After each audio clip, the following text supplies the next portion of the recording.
ልክ እንደ ቆንጆና በጣም የሚያምር መኮረኒ ሰራሁ ዛሬ። ለየት ያለ ነው። ገብታችሁ ላይክ፣ ሸር፣ ሰብስክራይብ እንዳትረሱ። ሰላም አለይኩም ወራህመቱላሂ ወበረካቱሁ። ሰላም እንዴት ናችሁ? ቤተሰቦቼ ያለሁ አልሐምዱሊላህ። እናንተስ እንዴት ናችሁ? ስራ፣ ጤንነት፣ አፍያ እንዴት ነው? ከነገር ሁሉ ሰላም ነው። ምስጋና ለአላህ ለዓለማት ጌታ። እንዲሁም ክርስቲያን ወገኖቼ ሰላም ብያለሁ። የየላችሁበት ሰላማችሁ ይብዛልኝ። ያለህ ሰላምና እዝነት ያለያችሁ እያልኩኝ ዛሬ ቆንጆ ምሳ አብረን እንስራ ውድ ቤተሰቦች። እሺ ውድ ቤተሰቦች እንግዲህ ዛሬ ትንሽ ብታገዜ ቆሸሽ ብሏል። ከተነሳው ትንሽ ስራ ይዛብኝ ነበር፣ አላጸዳሁም፣ ይቅርታ። ዛሬ ምሳችን እንግዲህ መኮረኒ ነው። ውድ ቤተሰቦች አሁን ቲማቲሜን ጨምሬያለሁ። ሽንኩርት የተበሰለ በኋላ ነጭ ሽንኩርት ሰሞኑን ስለጨረስን ለዛ ነው ነጭ ሽንኩርት የለም። ያው እናንተ ነጭ ሽንኩርታችሁን መጨመር እንዳትረሱ ውድ ቤተሰቦች። እንግዲህ በዚህ ሰሞን የሀና ጉዳይ ሁላችንንም የእህታችንን የሀና ጉዳይ ሁላችንም እንቅልፋችንን ነስቶናል። እስኪ ዱአ አርጉ ሁላችሁም፣ ሙስሊሙም በዱአ ክርስቲያኑም በጸሎት አብረን እንሁን ከሀንቾ ጋር እላለሁ። በጣም የኢትዮጵያ ሕዝብ በጣም ነው ደስ የሚለው። በቃ በሀና ጉዳይ ዘር፣ ሃይማኖት ሳይለይ ብሔር ሳይለይ ሁሉም እንደዚህ በአንድነት በአብሮነት ሲቆም በጣም ደስ ይላል። የምር እኔ ይህን ሰሞን ነው እንዲህ መልካም ወንድሞችና መልካም እህቶችን በመከታተል እንቅልፍ አልተኛሁም። የምር እናንተስ እንዴት ነው? እንደ አንዲት እናት እንደ አንዲት ሴት የተሰማኝ ስሜት ከባድ ነው በሀና ጉዳይ። አባቷ በቃ አባት እኮ አልቅሶ እንኳ አይወጣለትም። ጩሁ ለዘመድ አውርቶ ለሰው አውርቶ እንኳ ጩሁ አይወጣለትም እንደ ሴት ልጅ። በቃ አባቷ ሲገባ የአባቷን ድምፅ ስሰማ የተሰማኝ ስሜት መቼም እኔ አልገልጸውም የምር። እናም አላህ ለአባቷና ለልጇ ለመላው ቤተሰቦቿ እንዲሁም ለመላው የኢትዮጵያ ሕዝብ ሲል አላህ ሀናን በሰላም ያውጣል። ከሽፍቶችም በሷም ምክንያት ብዙ ያየናቸው ልጆች ስላሉ እነዛንም አላህ ነጃ ይበላቸው። ውድ ቤተሰቦች አሁን ቅመሜን ጨምሬያለሁ። የጨመርኩት ቅመም ከሙን፣ ኩዝባራ፣ ናሽፍ ወይም የተፈጨ ድንብላልና ንጹህ እርድ ነው። ፍልፍል አስወድ፣ ሁሉም በኋራት ሙሸከል የሆነና ቁንዶ በርበሬ ነው።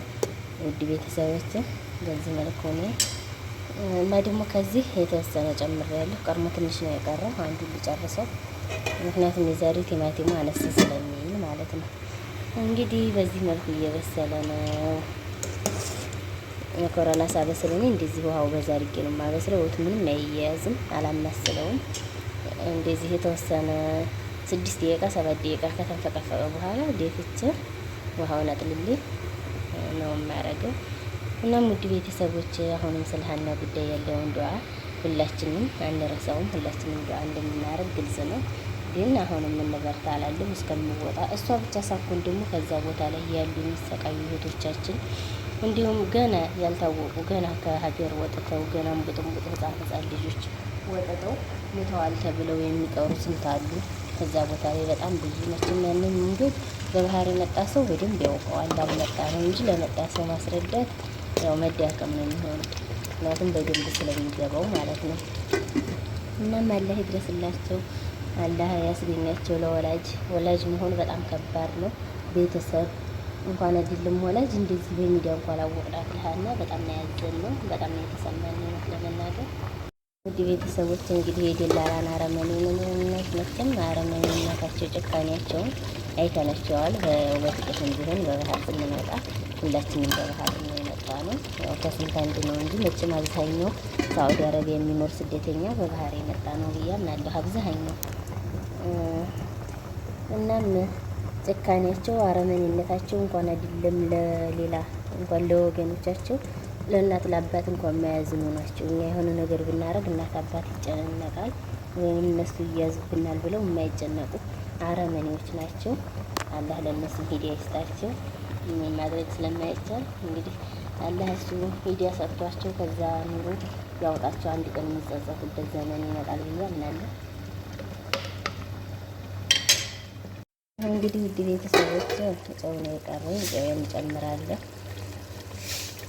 እንግዲህ ዝም ብዬ በግምት ነው የምጨምረው። ማንኛውንም ምግብ ሲሰራ ከስንት አንዳንዴ ነው የሆነ አንዳንዴ ነው እንጂ የምለካው አለካ በዚህ መልኩ ሆኗል።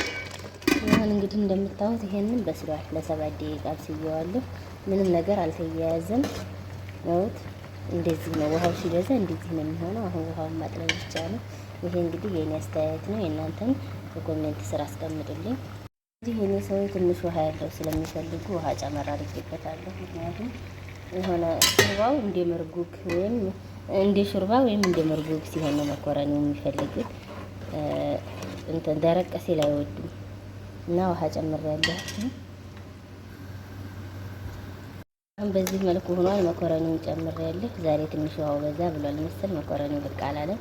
የተወሰነ መኮረኒ ትንሽ ብቅ እስካለ ድረስ እንደዚህ ቀድር ብቅ እስካለ ድረስ አበስለዋለሁ። መኮረኒውን ትንሽ ይቀረዋል መብሰል፣ በዛውም ይበስላል ማለት ነው። ላይክ፣ ሼር፣ ሰብስክራይብ ማድረግ እንዳትረሱ። እንግዲህ ስለ ሀና ስለ እህታችንን ዱዓ ጸሎት ማድረጋቸውን እንዳትረሱ። ለእሷ ብቻ ሳይሆን ለመላው የኢትዮጵያ ሕዝብ ለመላው መንገደኛ ስደተኛ ሁሉ ሁልጊዜም በዱዓችን አንርሳቸው እላለሁኝ። በእሷ ምክንያት ደግሞ በእሷ ስበብ ሆኖ ስንት የታፈነ ስንት ከዛ ወልደው አብዴው ስንት ሆነው የሚኖሩ እህቶቻችንን በእሷ ምክንያት ሆኖ አላህ ነጃ ብሏቸው ከቻሉም ወዲህ መጥተው ካልቻሉም ወደ ሀገራቸው ገብተው ቤተሰቦቻቸው የሚደሰቱ ያርጋቸው።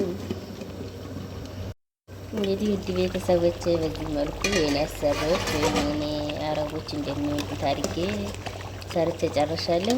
አሁን ይሄን እንግዲህ እዩት፣ ምንም እንትን አላለም። ያውም የተወሰነ ውሃ በስቶብኝ ከይሁን ከድጋሚ አብስዬው እንትን አላለም። በጣም በስሏል። አንዲቱን አውጥቼ አይቼዋለሁ ግን ፍርስ አላለም። ይሄ ደግሞ መጀመሪያ ውሃውን እንትን ስላልኩና አሁን እሳቱን አጥፍቻለሁ። ውድ ቤተሰቦች የኔ ሰዎች እንደዚህ ሲሆን ነው የሚወዱት። በዚህ መልኩ ጨርሻለሁ። ላይክ፣ ሼር፣ ሰብስክራይብ ማድረግ አትርሱ።